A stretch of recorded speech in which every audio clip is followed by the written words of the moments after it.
es una democracia. Hoy día Chile pertenece a la categoría de democracia. ¿Pero qué tipo de democracia es? Bueno, la verdad es que si tuviésemos que dar una respuesta, sería muy complicado decir qué tipo de democracia es la chilena. Tiene algo de representativa, tiene algo de participativa, tiene algo de delegativa, administrativa, en fin. Pero ¿por qué no podemos hablar de una democracia plena y consolidada? Porque aún esta es una democracia que está en transición.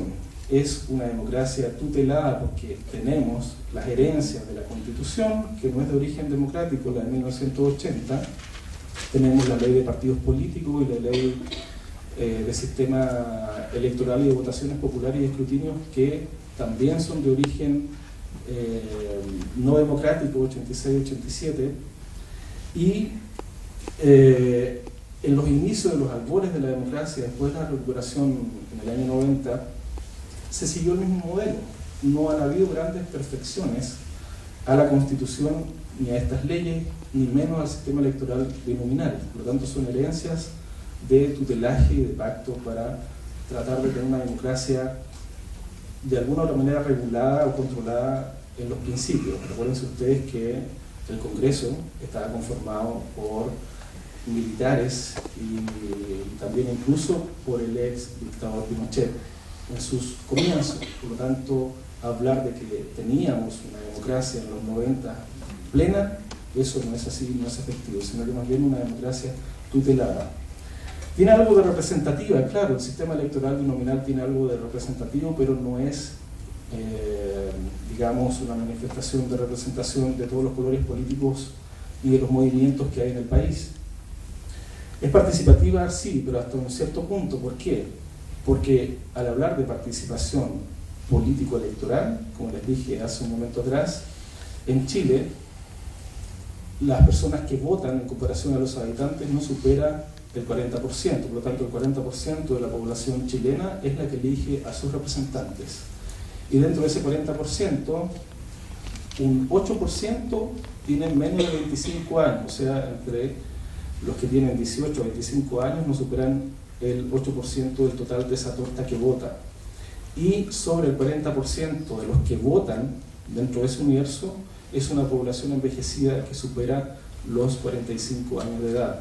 Por lo tanto, ahí ya se pueden sacar algunas preguntas. Y es más, el sistema electoral binominal limita la participación electoral, porque no es un sistema electoral atractivo, no es representativo, y tampoco es equitativo en la asignación de escaños, ni tampoco hace que se representen todas las fuerzas políticas de un país.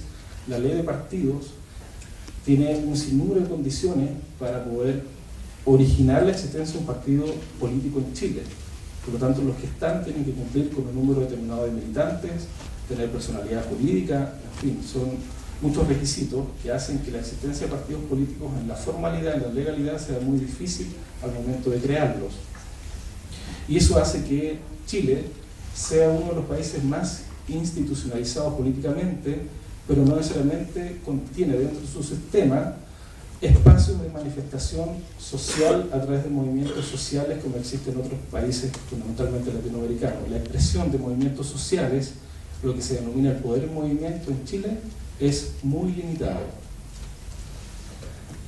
Y además, hoy día podemos hablar de que existe entonces democracia y de que existe también medición de esa democracia a través de indicadores y patrones de calidad de la democracia. O sea, no tan solo se puede hablar de democracia, sino que también de calidad de la democracia chilena.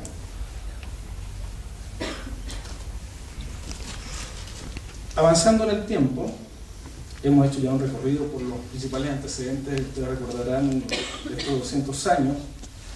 Pasamos a los 90 y diferentes autores entonces hacen un desglose, una clasificación de lo que ha pasado en Chile desde el año 90 hasta hoy. Entonces eso se puede dividir en 4 grandes apartados. El primer apartado tiene que ver con que se denomina al primer periodo de gobierno democrático de Patricio Elwin como un periodo de confrontación. Confrontación política en el sentido de que hubo mucho tema relacionado con los derechos humanos. Acuérdense de las manifestaciones de las Fuerzas Armadas, de los ejercicios de las Fuerzas Armadas cuando salía un tema relacionado con los derechos humanos, y también la declaración sobre las víctimas durante la dictadura. Por lo tanto, ese periodo se denomina de confrontación. El periodo que le sigue se llama de apaciguamiento o acomodo. ¿Por qué apaciguamiento o acomodo? Porque en este sentido se trató de mantener el país de una manera no tan compulsiva en términos de las relaciones entre la sociedad civil, las instituciones civiles y las militares.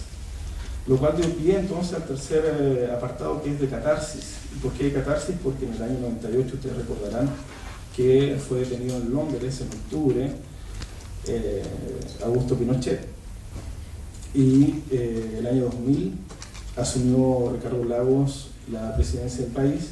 Por lo tanto, fue un periodo de bastante convulsión, y fundamentalmente, a diferencia del primer periodo de Elbrun, donde se trató de aclarar las violaciones de los derechos humanos, salió el informe Rettig, pero en el periodo de Ricardo Lagos se fue más allá, e incluso se aclararon, o se trató de aclarar el tema de las torturas. Y existe un informe que ustedes deben conocer durante la presidencia de Ricardo Lagos, en donde se da a conocer que las víctimas de derechos humanos, muertas, asesinadas, torturadas, desaparecidas durante la dictadura, superan los 30.000 o las 30.000 personas, lo cual no deja de llamar la atención, porque, como les dije en algún momento, fueron 5.500 días de dictadura que tuvimos en Chile, con más de 30.000 personas afectadas de una u otra manera por ese régimen. Y después de eso, entonces, se denomina Acuerdo de Normalidad Democrática hasta hoy. Ya no tenemos senadores designados en el Parlamento, pero sí tenemos leyes de amarre que son antidemocráticas, y podemos elegir tranquilamente y democráticamente a nuestros representantes. Así es que hoy día se puede hablar entonces, hoy día recién, después del gobierno de la expresidenta Bachelet, de que existe una cierta normalidad